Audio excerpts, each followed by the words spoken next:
haramkan, yang mana dihalalkan. Allah berfirman, wa huwal ladzi ansha'a jannatin ma'rushatin wa ghairu ma'rushat, dan dialah yang menciptakan dan menjadikan kebun-kebun yang menjalar dan tidak menjalar. Ali bin Abi Talhah meriwayatkan dari Ibnu Abbas menjelaskan, ma'rushat adalah tanam-tanaman yang menjalar. Riwayat lain menyebutkan ma'rushat adalah tanam-tanaman yang diberi anjang-anjang ni, dia panggil apa tu? Tu yang para-para tu. Junjung. Oh, nama junjung yang mana tu? Oh, junjung nama dia.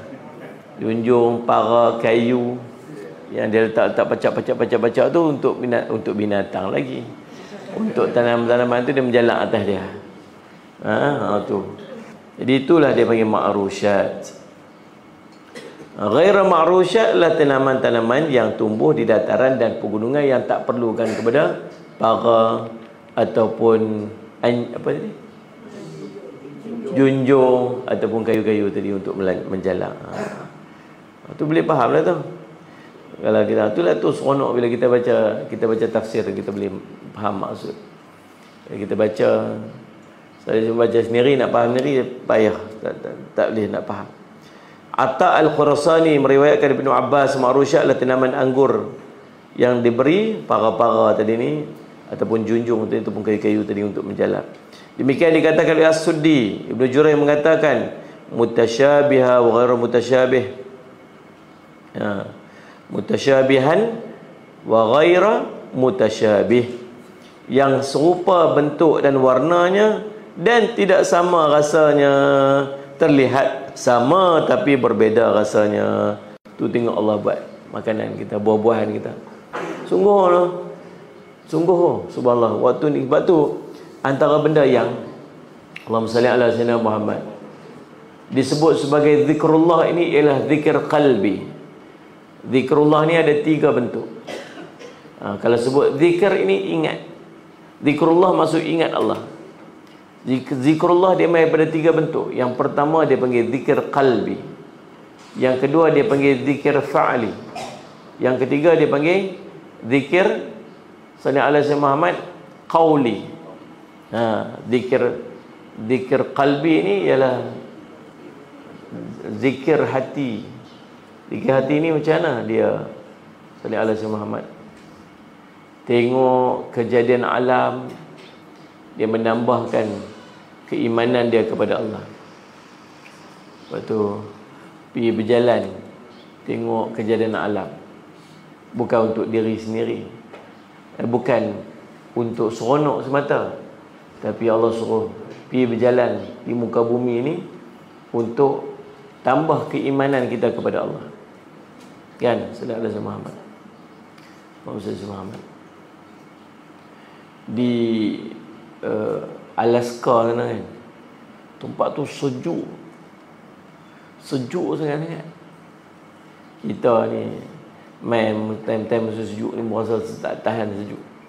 Kita dekat Perlis ni ada 4 musim. Tak boleh 4 musim. Salah satu musim dia musim timur, angin timur. Sejuk dia main ni, kering ni. Kering bibir-bibir ni. Musim sejuk dia panggil. Tak ada. Depa sana bukan takat ayak beku, laut pun beku. Lapis ayak atas laut tu beku. Seluas-luas tu beku. Tapi saya duk fikir, ada orang duduk situ lah. Depa tak mau pindah, depa duduk situ. Kemudian bila depa keluar pergi tempat-tempat panas lagi, depa nak balik tempat depa sebab depa tak seronok, tak selesa duduk tempat. Eskimo macam-macam lah. Bukan takat duduk beku, rumah depa pun buat pada air. Eskimo tu dekat. Lagi dah kurang dah jenis-jenis tu. Kalau depa keluar, depa pergi untuk pergi hunting, depa keluar untuk pergi berburu tu, depa akan buat lah yang tu dia panggil apa tu, yang macam iglu tu kan. Kalau rumah depa ada rumah selesa. Tapi subhanallah depa boleh duduk lah sepanjang-panjang masa tu, sejuk je. Ada time yang malam tak siang-siang. Ada setengah tempat tu yang siang tak malam-malam. Dia panggil midnight sun. Nampak matahari. Tapi kalau ikut time dia waktu tengah malam. Macam tu. Tapi ada orang duduk tengah padang pasir. Tak ada apa. Kering kontang ayak tak ada apa. Ada juga orang duduk. Subhanallah Sayyidina Muhammad. Manusia ni kan. Kata Allah hantar mata. Tengok tambah iman kita kepada Allah. Tengok benda apa tambah iman kita kepada Allah Subhanahu Wa Taala. Allahumma salli ala sayyidina Muhammad. Di subhanallah, di antara cara untuk kita tambah keimanan kita kepada Allah untuk tengok kejadian alam. Tengok kejadian alam. Dan ajibnya tuan-tuan sekalian, subhanallah, sallallahu alaihi wasallam Muhammad, bagaimana Allah nak ajak kita pada setiap hari, kita tiap hari makan buah. Ni memang musim durian ni kan. Tiap hari orang hantar durian kat rumah tu dia satu raga hantar. Tu kerja mana? Bagi makan durian. Bagi teringin lah nak makan. Tolong kupas 3-4 biji. Kita kupas lah 2-3 biji. Tapi risau lagi. Esok lagi nak cek lagi. Padalah. Tapi teringin lah. Dah hantar main sampai seraga.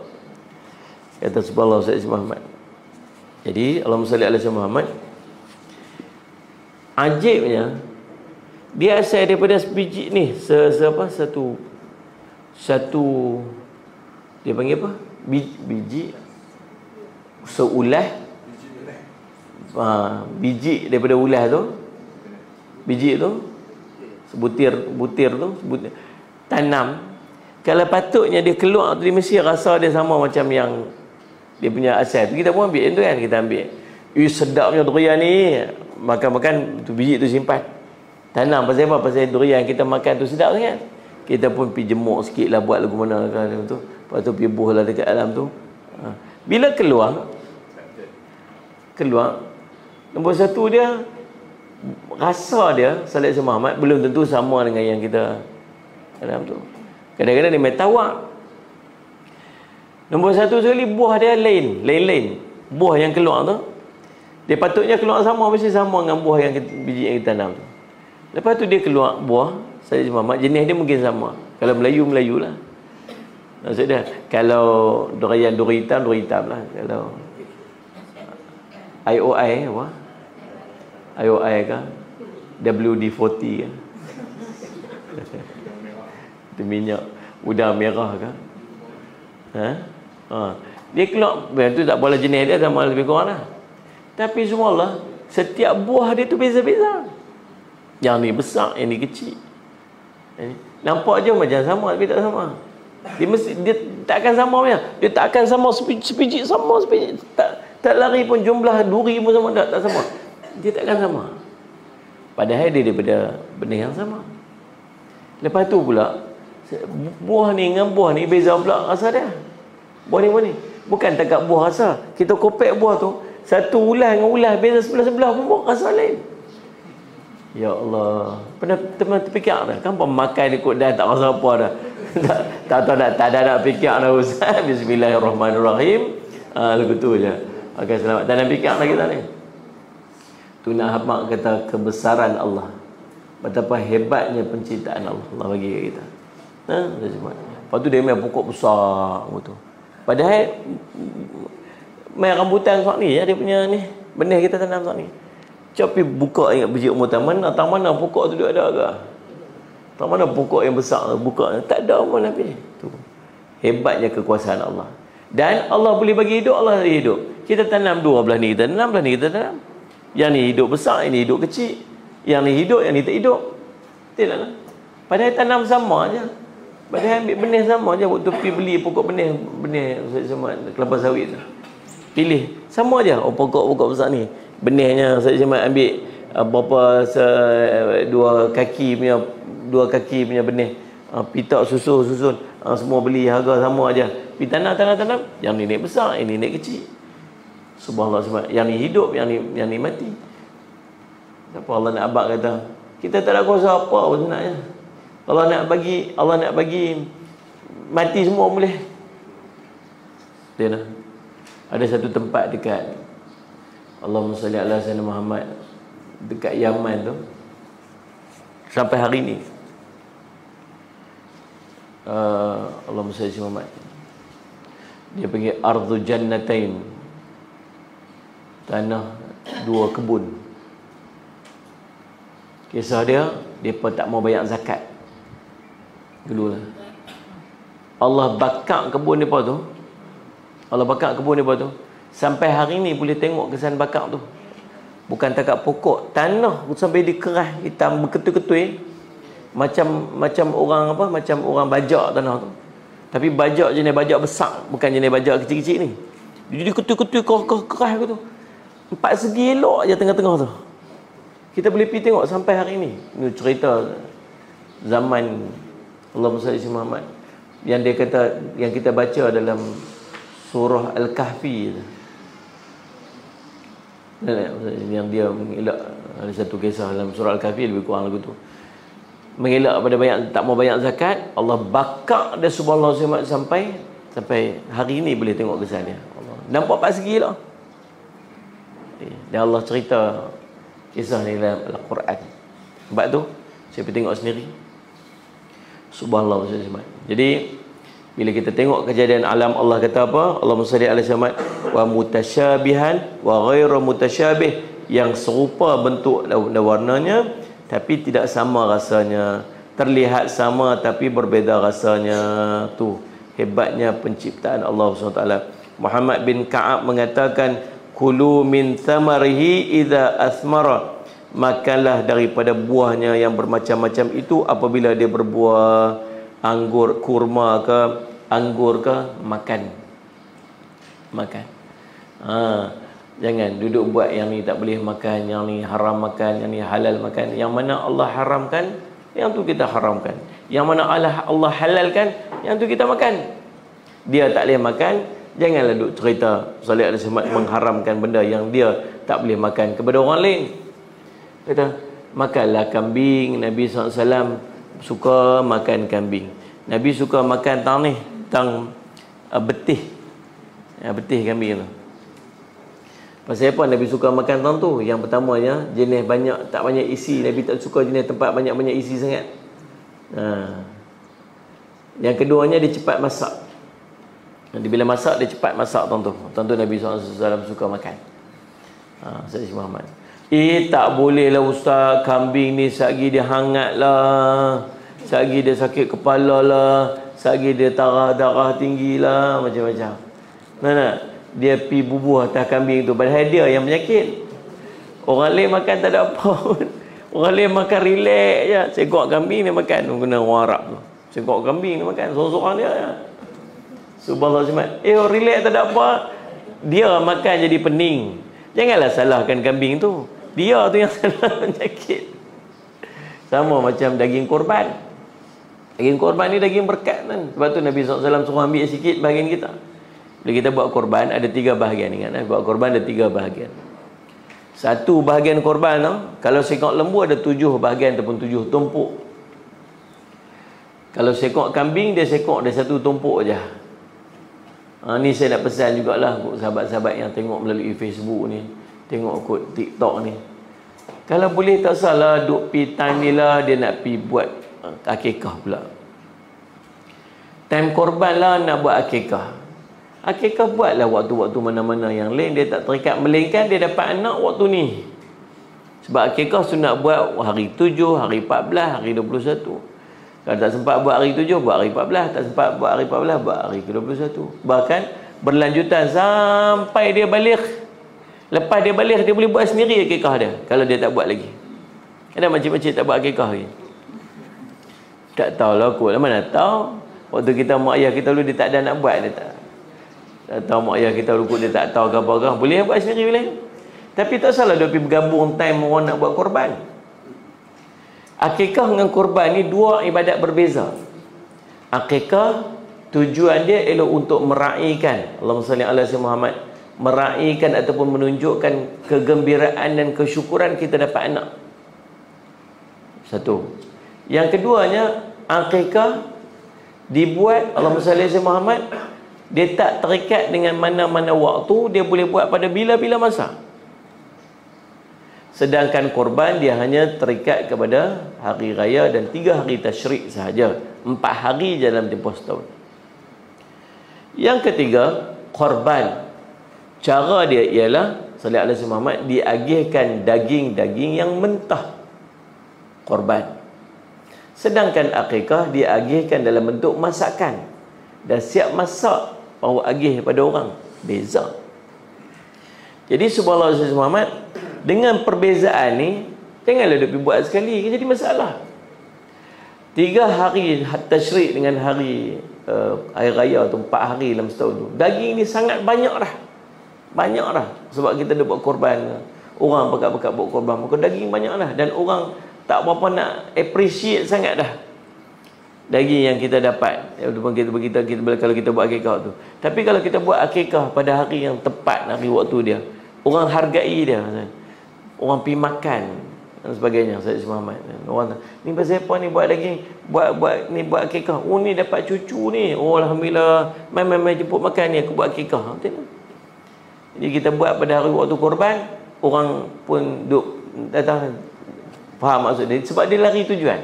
Jadi elakkanlah kalau boleh, tak salah. Melainkan memang dia dapat anak waktu tu dan lagi 7 hari betul-betul ngam-ngam dengan hari tasyrik, tak apalah, buatlah. Tapi kalau tak, bolehlah buat pada hari-hari yang biasa. Kalau rasa nak tidur boleh ni, bawah tidur di bawah. Tunggu ni abang betul. Tak marah, tak marah. Daripada abang ni duduk. Nah, tak apa. Okey, insya-Allah. Faham. Duduk di bawah, tidak bawah. Tak marah.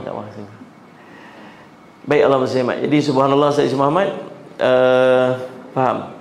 Jadi dan daripada satu bahagian, daripada sekok lembu tu ada 7 bahagian. 7 tumpuk. Daripada 7 tumpuk ni boleh sahaja nak buat 4 tumpuk tu buat korban, 3 tumpuk buat akikah. Boleh. Daripada 7 tumpuk tu 6 tumpuk buat korban, 1 tumpuk buat akikah. Boleh. Yang tak bolehnya, 1 bahagian ataupun 1 tumpuk tu nak bahagi 2, 1 nak buat korban, sebahagian nak buat akikah. Yang tu tak boleh. Dia faham tak tu? Daripada 7 tumpuk tu boleh buat pada 7 orang. Tapi daripada 1 tumpuk tu hanya untuk seorang. Tetapi 1 tumpuk untuk seorang tu dia boleh buat untuk dia dan seluruh ahli keluarga dia atas 1 nama. Bila seorang ketua keluarga buat 1 tumpuk, 1 bahagian, maka terangkatlah sunat kifayah kepada seluruh ahli keluarga dia. Tak payahlah nak buat setiap seorang anak tu seorang setumpuk. Dia ada 7 orang dekat dalam rumah dia, dia buat seorang 1. Seorang 1. Jadi sekok, tak perlu, tak payah pun sampai ke tahap macam tu. Kalau dia ada kemampuan, dia buatlah, dapat pahala banyaklah. Tapi kalau dia tak ada kemampuan, sama memadai, dia buat 1 saja dan dah cukup terangkum untuk seluruh ahli keluarga dia. Okey dah. Faham dah Ustaz Muhammad? Dan daripada Allahumma salli Muhammad, 1 bahagian tu, daripada 1 bahagian ataupun 1 tumpuk tu, dia ada 3 hak. Hak yang pertama, hak yang wajib kepada fakir miskin. Kena ambil, wajib bahagian ni diagihkan kepada fakir miskin. Bukan jenis boleh ambil sekok lembu, kita buat sembelih, kita buat kenduri je kat masjid. Tak boleh. Kesian kat kawan yang buat korban. Ada yang lagi best, dia buat korban, time dia buat korban tu dia buat kenduri kahwin. Senang cerita, dia kata apa, lang-lang nak sembelih lembu, kita buat sembelih korban kenduri. Lepas tu kita buat kenduri kahwin. Daging korban tu kita jamu orang makan kenduri kahwin. Tang mana bahagian orang miskin dia?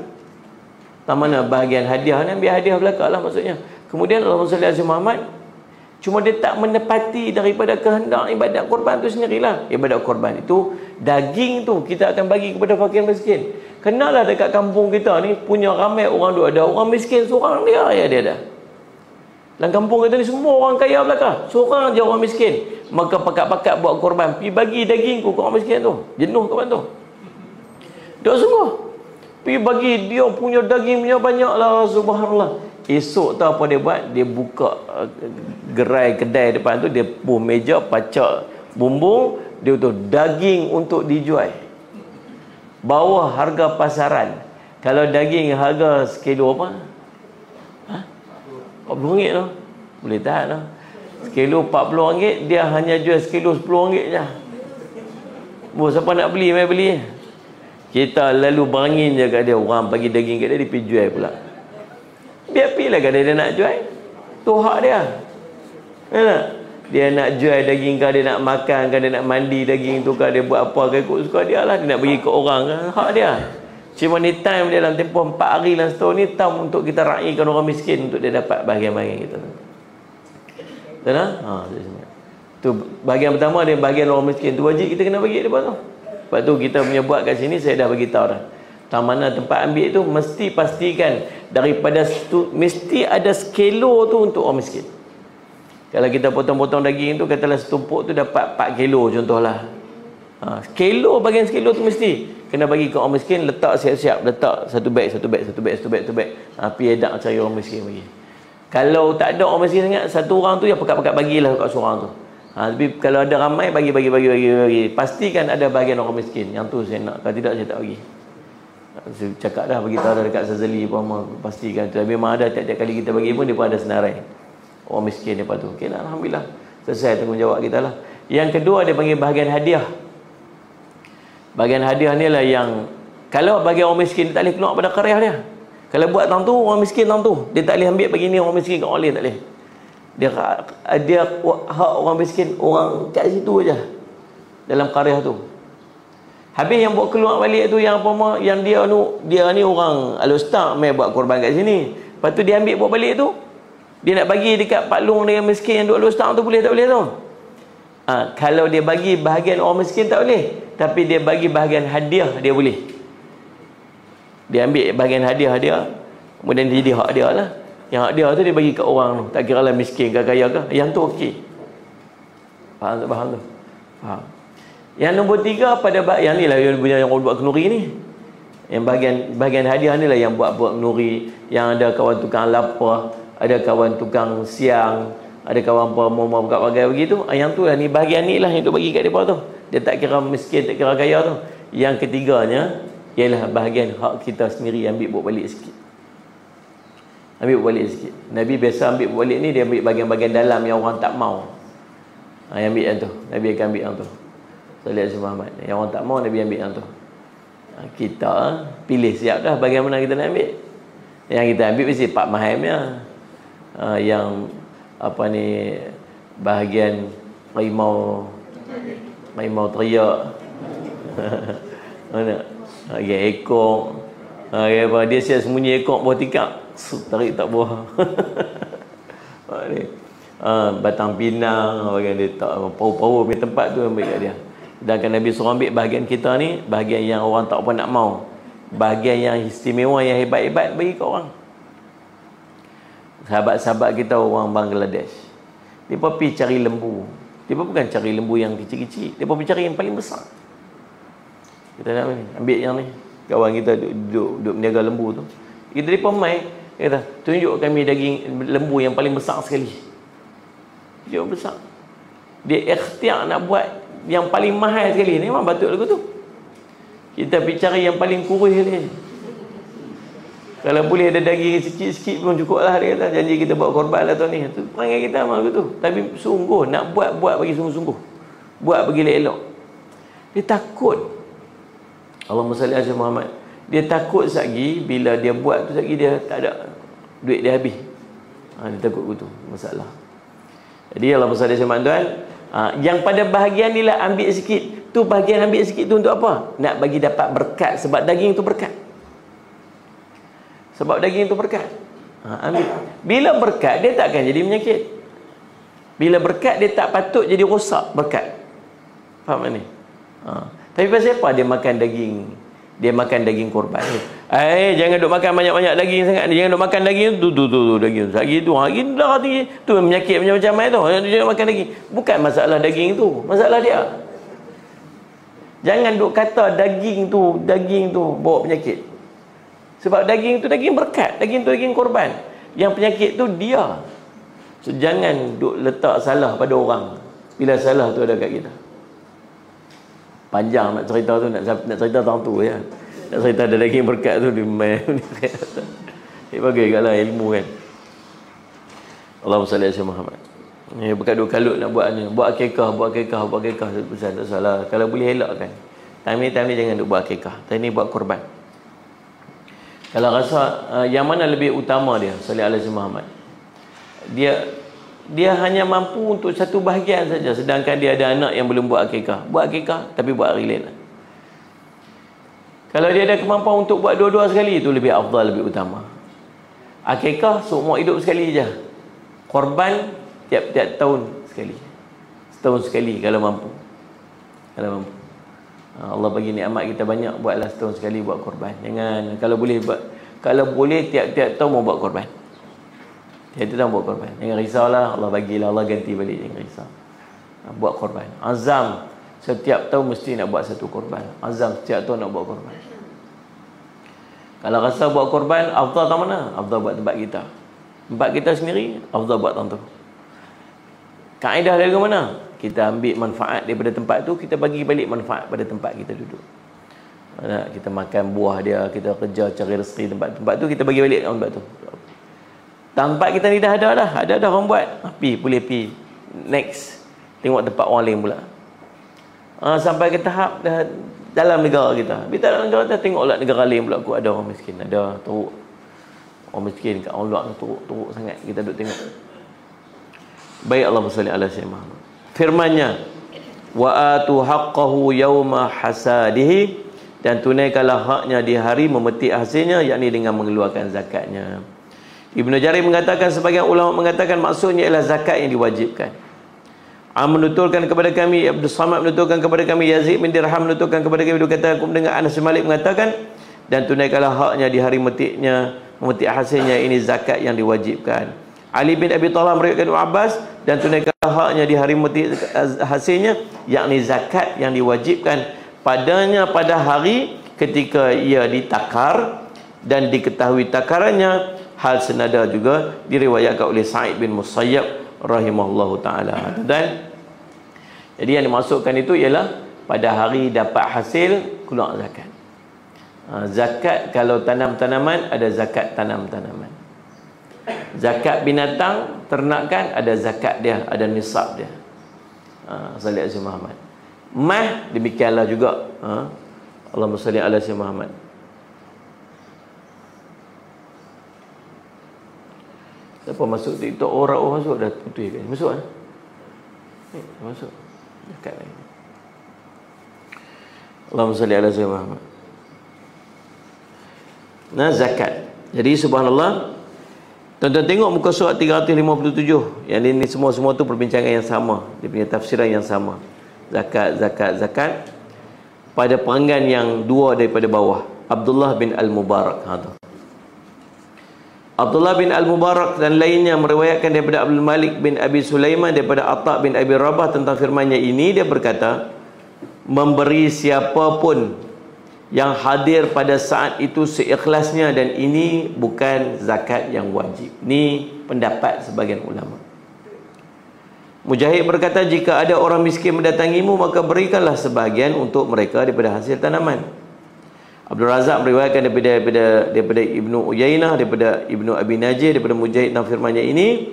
Dia berkata, yakni memberi segenggam pada saat menanam dan memberi segenggam pada saat memetik, lalu membiarkan mereka, yakni orang miskin, memunguti bekas-bekas hasil daripada petikan yang terjatuh. Ini di antara benda yang disebutkan. Bukan semata-mata zakat, tapi hak ni juga ialah hak untuk bagi pada orang miskin. Waktu kita ambil dulu sallallahu alaihi Muhammad, tok guru ni dia selalu dapat buah. Lain dia orang tak heran sangat dah. Dulu ni tok guru dia akan selalu dapat buah. Buah apa? Bila dapat hasil daripada buah tu, orang pertama yang depa akan pergi hantar kat rumah tok guru depa. So, kalau musim buah ni memang tok guru penuh, jenuh buah di rumah. Pasal semua pekat-pekat nak harap berkat, dapat buah, pergi bagi buah mola tu dekat tok guru. Orang lain ni tak macam tu dah. Tak heran lah, tok guru ni memang tak ada lah hati tu tadi. Dia tak rasa macam tu. Tapi dulu orang dulu ni memang hubungan dengan tok guru ni rapat, dekat. Dia rasa macam jasa tok guru tu besar sangat dalam hidup dia. Dan nak bagi pun bagi buah yang paling baik sekali bagi tok guru. Kita sampai habis buah, ustaz pula pergi tanya, buah ada lagi tak? Habis dah ustaz. Ustaz pun tanya lah sangat. Pekat-pekat main makan habis dah. Hari tu ni habis banyak sangat. Saya panggil kawan-kawan pekat main makan habis. Dia cerita tu sikit pun tak rasa macam salah sikit. Dia tak rasa apa. Tak ada apa dah ustaz. Ustaz tanya lambat sangat. Begitu. Tak apalah kita kata. Jadi macam itulah Ustaz Yasir Muhammad, tuan-tuan. Sebab ada berkat dia. Di antara berkat dia ialah bagi orang miskin makan. Bahkan sampai ke tahap yang jatuh-jatuh tu, kalau ada orang miskin main ambil tu, biar habis. Baik tak macam tu. Yang atas buah, yang atas pokok tu, yang tu hak dia. Hak dia. Yang tu jangan ambil lah, saya duduk biar tahan dulu. Jadi kalau abang tu, siapa nak main kek ni pakai cerah lah orang kek. Ni dak yang jatuh-jatuh bawah tu. Bila dia kutip-kutip tu, benda-benda jatuh-jatuh tu, orang miskin nak ambil lah. Tak ada masalah apa. Berkat. Allahumma salli ala sayyidina Muhammad. Itu di antara pandangan dia. Lalu subhanallah, salli ala sayyidina Muhammad. Tengok muka surat yang berikut dia. Yang bawah, 357. Al-Thawri meriwayatkan dari Hamad daripada Ibn Naqi, dia berkata, hendaklah ia memberi segenggam. Ibn Barak meriwayatkan dari Syarik tentang firmannya ini, dia berkata ini berlaku sebelum zakat diwajibkan. Orang-orang miskin diberi segenggam hasil tanaman untuk makanan haiwan. Tunaikanlah haknya dengan beti aslinya, dia berkata, iaitu dengan yang terjatuh daripada mayangnya, diriwayatkan oleh Ibnu Mawadhi. Yang lain mengatakan bahagian dikeluarkan tersebut pada mulanya wajib, kemudian dinasah dengan zakat dengan sebesar 1/10 atau separuh daripada 1/10. Pendapat ini dimuka oleh Jarir, Ibn Abbas, Muhammad bin Hanafiyah, Ibrahim An-Nakhai, Al-Hasan As-Sudi Atiyah, Al-Aufi, serta dipilih oleh Ibn Jarir rahimahullah ta'ala. Saya Ibnu Katsir katakan terkait penyebutan ini dengan nasakh perlu dikritik. Itu disebutlah, itu dia punya perbincangan dia. Dan Allah mencela mereka yang mengetam tapi tidak mengeluarkan sedekah. Sebagaimana dikisahkan tentang pemilik kebun pada surah Al-Qalam, inna aqsamu la yasrimunnaha musbihin wa la yastathnun fatafa 'alaiha ta'ifun min rabbika wa huwa naimun fa asbahat kasarim.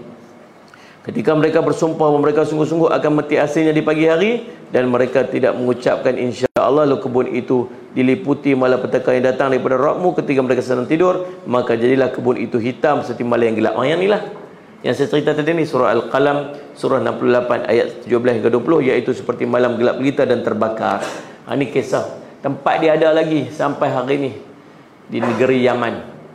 Subhanallah. Waktu tu kami buat rombongan kelas sekolah saya tu lah, saya mengaji dulu kat sana tu, kami buat rombongan sambil belajar. Bukan pi Kelang. Kita kat sini rawatan sambil belajar, pi Kelang, pi zoo. Ya, pi zoo, pi Tasik Tasik Taiping. Itulah lawatan sambil belajar apa? Belajar alam sekitar, pencemaran alam lah apa macam tu. Sana kami pergi rawatan belajar naik bas. Pergi mana? Pergi tengok tempat yang Allah cerita dalam Quran. Takjub betul lah tuan. Saya sangat takjub. Bahkan dia punya sempadan ni nampak straight line tu. Kotak tempat segi tu. Memang tanah tu. Subhanallah. Memang real. Naik atas bukit tengok nampak empat segi kotak tu. Lepas tu ustaz tu pun cerita. Inilah yang Allah cerita dalam surah Al-Qalam. Kata, mereka ni satu keluarga. Dia ada bapa beradik. Yang si adik tu macam baik, si adik tu apa semua. Lalu mereka khianatkan adik tu. Mereka kata tak apa, esok kami bayar zakat. Orang macam mana? Kisah ada lagu tu lah. Ada orang miskin mai, kemudian nak bayar zakat, dah sampai waktu untuk bayar zakat. Mereka kata tak apa, nanti. Esok kami bayar zakat. Tak sampai esok. Dan mereka duk sebut esok tu bukan maksud mereka nak bayar zakat esok tu. Memang mereka tak mau bayar zakat, dan mereka duk mengelak untuk bayar zakat. Hendaknya Allah bakar seluruhnya, bukan zakat dengan pokok, bahkan dengan tanah tu sampai hari ni tak boleh guna. Sampai hari ni tak boleh guna. Kata dah mak nak tidur tak apa, tidur di bawah. Suruh dia pun. Dia tidak apa. Baik Allah muslimat. Jadi subhanallah keadaan dia. Baik firman-Nya, wala tusrifu innahu la yuhibbul musrifin, muka surat 359.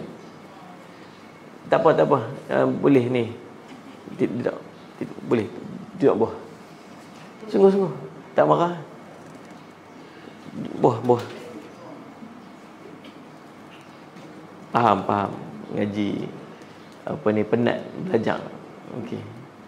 Cuma tidur kat meja tu rasa tak elok. Tidur bawah tu. Ni tak marah ni, suruh. Ibnu Jurayj meriwayatkan daripada mana dia? Wala tusrifu innahu la yuhibbul musrifin. Jangan kamu berlebih-lebihan, sesungguhnya Allah tidak menyuka berlebih-lebihan. Ada yang mengatakan maknanya adalah dalam keadaan nak bagi tu, nak tolong orang miskin, nak bagi ke orang miskin, jangan sampai berlebih-lebihan.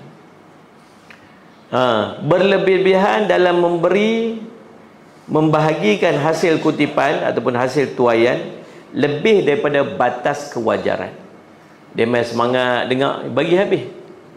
Semua dia bagi. InsyaAllah. Oh ya Allah, rupanya berkatnya nak bagi kat ustaz. Contoh akan sebut ni, nak bagi ustaz kan, contoh kan. Berkat ustaz, dia bagi semua. Dia main selori. Kata, main selori ni pasal apa ni? Dia kata, saya semangat ni ustaz, bagi ustaz nak ambil selori. Habis satu pun tak simpan kat dia. Berlebih-lebihan. Abu Al-Aliyah menyatakan para sahabat membahagikan sebahagian daripada hasil kutipan sangat ketika dia mengetam atau ambil hasil. Setelah itu mereka memberikan secara berlebih-lebihan. Lalu Allah menurunkan ayat jangan kamu berlebih-lebihan.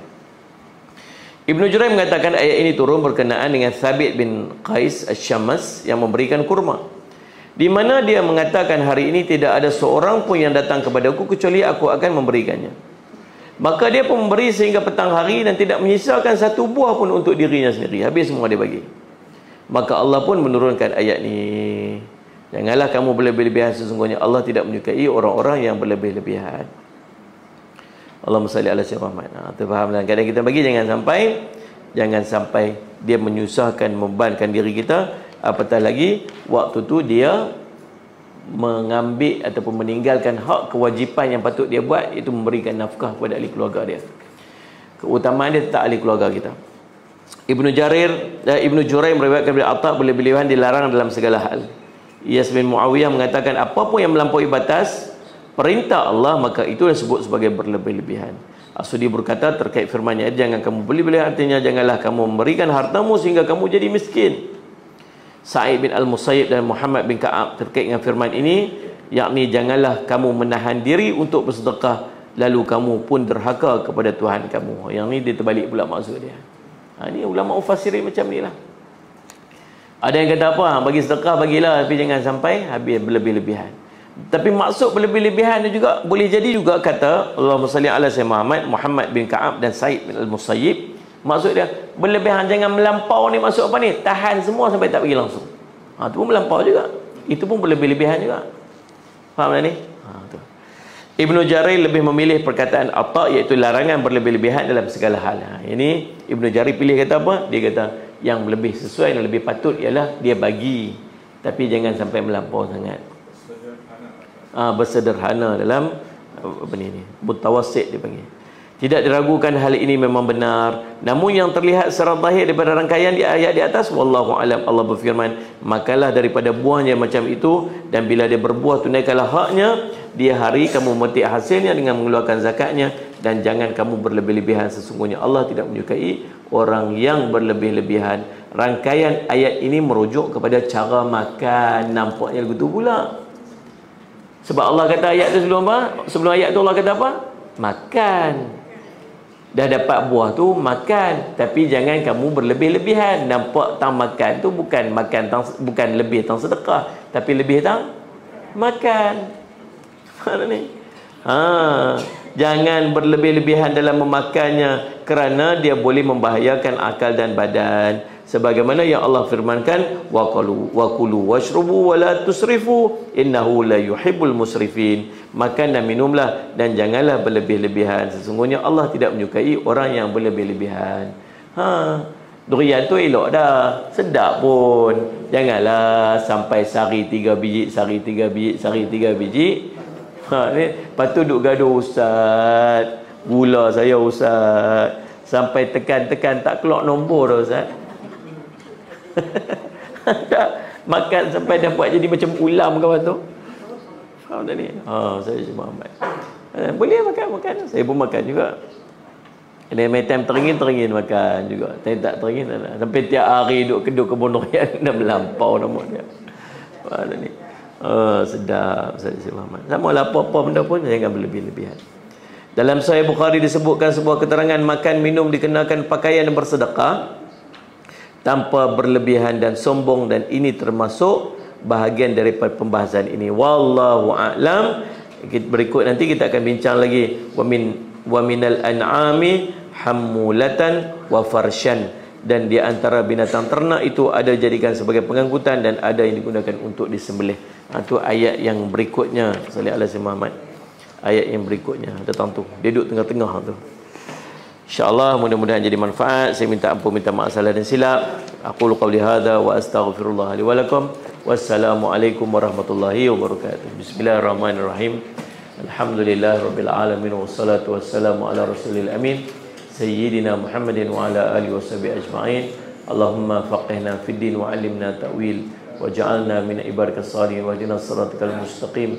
Allahumma arina haqqa haqqan warzuqna ittiba'ah wa anna batila batilan warzuqna ijtinabah. Sallallahu ala sayyidina Muhammad wa ala alihi wasallam. Alhamdulillahirabbil alamin.